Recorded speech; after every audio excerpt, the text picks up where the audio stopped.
ഒരുപാട് നാളുകൾക്ക് ശേഷമാണ് ഒരു പ്രമുഖ സാംസ്കാരിക നായകനിൽ നിന്ന് പല്ലുള്ള ഒരു രാഷ്ട്രീയ വിമർശനം കേൾക്കുന്നതെന്നാണ് യാക്കോബായ സഭയുടെ മുൻ നിരണം ഭദ്രാസന മെത്രാപ്പൊലീത്ത ഗീവർഗീസ് മാർ കൂർലോസ് തിരുമേനി പറയുന്നത്. കേരള ലിറ്ററേച്ചർ ഫെസ്റ്റിവലിൻ്റെ ഉദ്ഘാടന വേദിയിൽ മുഖ്യമന്ത്രി പിണറായി വിജയനെ വേദിയിലിരുത്തി MT വാസുദേവൻ നായർ നടത്തിയ രാഷ്ട്രീയ വിമർശനത്തിൽ പ്രതികരണവുമായി രംഗത്തെത്തിയതായിരുന്നു ഇടതുപക്ഷ സഹയാത്രികനായ കൂർലോസ് തിരുമേനി. ഫേസ്ബുക്കിലൂടെ ആയിരുന്നു അദ്ദേഹത്തിൻ്റെ പ്രതികരണം. കഴിഞ്ഞ ദിവസം കോഴിക്കോട് കേരള ലിറ്ററേച്ചർ ഫെസ്റ്റിവലിലാണ് മുഖ്യമന്ത്രി പിണറായി വിജയനെ വേദിയിലിരുത്തി MT വാസുദേവൻ നായർ പ്രതികരണം നടത്തിയത്.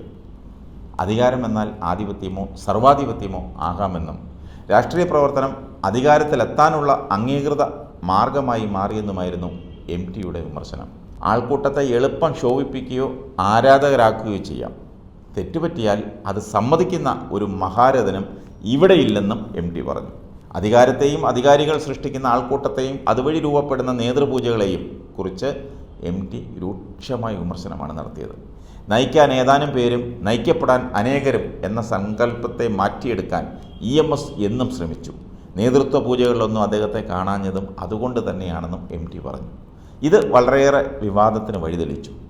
അതേസമയം ആ പ്രസംഗം മുഖ്യമന്ത്രി പിണറായി വിജയനെയോ സർക്കാരിനെയോ ഉദ്ദേശിച്ചല്ലെന്ന് MT പിന്നീട് പ്രതികരിച്ചു.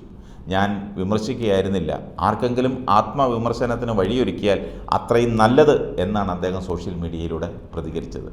മികച്ച പ്രഭാഷകനും സഭയിലെ ജനകീയ മുഖവുമായിരുന്നു ഗീവർഗീസ് മാർ കൂർലോസ്. മുൻപും പല വിഷയങ്ങളിലും അദ്ദേഹം തൻ്റെ നിലപാടുകൾ തുറന്നു പറഞ്ഞിട്ടുണ്ട്. ഇടതുപക്ഷ സഹയാത്രികനാണെങ്കിൽ ഇടതുപക്ഷത്തെയും അദ്ദേഹം വിമർശിച്ചിട്ടുണ്ട്. സഭയുടെ എല്ലാ ചുമതലകളിൽ നിന്നും ഒഴിഞ്ഞ് വിശ്രമ ജീവിതം നയിക്കുന്ന തിരുമേനി സ്വന്തം സഭയെയും എയറിൽ നിർത്തിയിട്ടുണ്ട്. പല വിമർശനങ്ങളും സ്വന്തം സഭയ്ക്കെതിരായി നടത്തിയിട്ടുണ്ട്.